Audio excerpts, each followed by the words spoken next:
వృషభ రాశి వారు గతంలో చేసిన రుణాల సహితంగా తీర్చగలుగుతారు. తులారాశి వారి స్వల్ప అనారోగ్య సూచనలు. ధనస్సు రాశి వారికి బంధుమిత్రులు రాక. శాంతాకారం భుజగశయనం పద్మనాభం సురేశం విశ్వాకారం గగనసదృశం మేఘవర్ణం శుభాంగం లక్ష్మీకాంతం కమలనయనం యోగి హృద్యానగమ్యం వందే విష్ణుం భవభయహరం సర్వలోకైకనాథం. భక్తివన్ తెలుగువన్ ప్రేక్షకులకు శుభోదయం.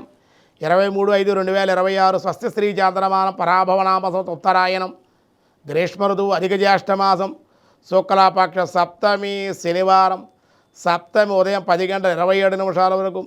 నక్షత్రం ఆశ్లేష నక్షత్రం ఉదయం 7:29 వరకు. వర్జన్ రాత్రి 7:10 నుండి 8:44 వరకు.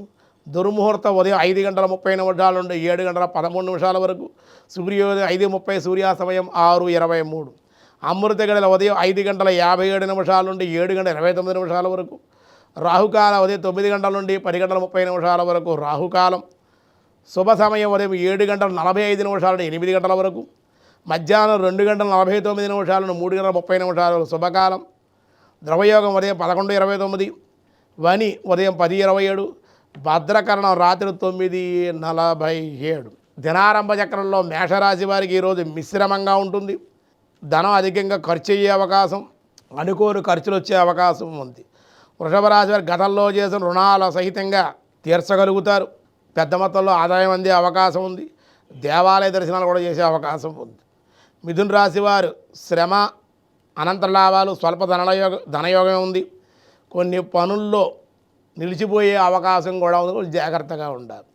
కర్కాటక రాశిలో ప్రతి పనిలోనూ సునాయాసంగా పూర్తి చేయగలుగుతారు. దాని ఉద్యోగంలో కూడా బాగుంది. ధనయోగం కూడా అనుకూలంగా ఉంది. సింహరాశిలో దైవభక్తి అనుకూలం. అనుకోని ప్రయాణ అవకాశాలు, దూర ప్రాంత ప్రయాణాలు, ధన వృద్ధి. కన్యారాశిలో అధిక కార్యభారం, మానసిక ఆందోళన గురి అయ్యే అవకాశాలు ఉన్నాయి.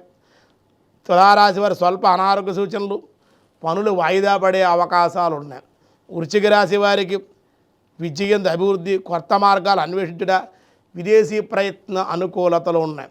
ధనస్సు రాశి వారికి బంధుమిత్రులు రాక, స్థిరాస్తుల అభివృద్ధి, కొత్త పనులకు శ్రీకారం చుట్టే అవకాశం ఉంది. మకర రాశి వారి వృత్తి వ్యాపారాల ధనలాభం, ఆనందం. కుంభరాశి వారికి అధిక కోపం వల్ల మాట పట్టింపులు, అవమానకరమైన సంఘటనలు మాట్లాడేటప్పుడు జాగ్రత్తగా మాట్లాడాలి. మీనరాశి అధిక శ్రమ, అనంతర లాభాలు, ధనలాభం, శుభకార్యాచరణ నిమిత్తమే వ్యయమయ్యే అవకాశం. సప్తమి శనివారం నాడు వెంకటేశ్వర ఆరాధన దర్శనానికి ఈరోజు అనుకూలం.